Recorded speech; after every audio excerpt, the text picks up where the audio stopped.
AP liquor case నిందితులు ఇవాళ కోర్టుకు క్యూ కట్టనున్నారు. ఇవాళతో 7 నిందితుల రిమాండ్ ముగియనుండటంతో కోర్టుకు వెళ్లనున్నారు. ఈ కేసులో A1గా ఉన్న కేసిరెడ్డి రాజశేఖర్ రెడ్డి, మాజీ సీఎంఓ సెక్రటరీ ధనుంజయ రెడ్డి, మాజీ సీఎం OSD కృష్ణమోహన్ రెడ్డి, దిలీప్, చాణక్య, సజ్జల శ్రీధర్ రెడ్డి, బాలాజీ, గోవిందప్పను పోలీసులు కోర్టులో హాజరుపరచనున్నారు. ప్రస్తుతం నిందితులు విజయవాడ జైల్లో రిమాండ్లో ఉన్నారు. దీనిపై మరింత సమాచారం మా కరెస్పాండెంట్ రాజ్ కుమార్ అందిస్తారు. రాజ్ కుమార్,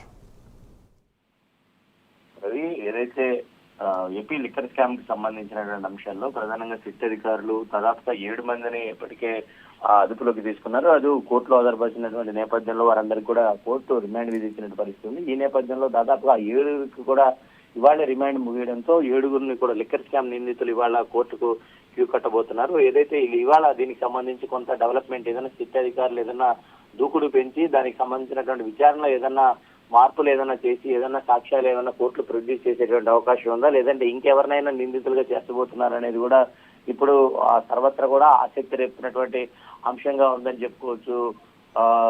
అయితే ముఖ్యంగా ఏదైతే ఇటు కీలకమైనటువంటి అంశాలు అటు సిట్ అధికారులు ఒక్కొక్కటిగా తీసుకుంటున్నటువంటి నేపథ్యంలో పూర్తి స్థాయిలో లిక్కర్ స్కామ్ వెనక అసలు ఎవరున్నారు ఏంటనే దానిపైన కూడా ప్రధానంగా సిట్ అధికారులు ఫోకస్ చేశారు. దాదాపుగా 3400 పైచీలకు కోట్లు అవినీతి జరిగింది అనేది ప్రధానంగా సిట్ వద్దకు వచ్చినటువంటి నేపథ్యంలో ఏదైతే వీటికి సంబంధించినటువంటి అంశాల్లో చాలా ప్రధానంగా సిట్ అధికారులు వేగవంతంగా అటు విచారణ చేస్తున్నటువంటి నేపథ్యంలో ఈ రోజు కోర్టు ఆధారపరిచినటువంటి చూడాలి న్యాయస్థానం ఎటువంటి నిర్ణయం తీసుకోబోతోంది, ఎలాంటి విధి విధానాలతో ముందుకు పోతుంది అనేది కూడా వేచి చూడాల్సిన అంశం ఉంది.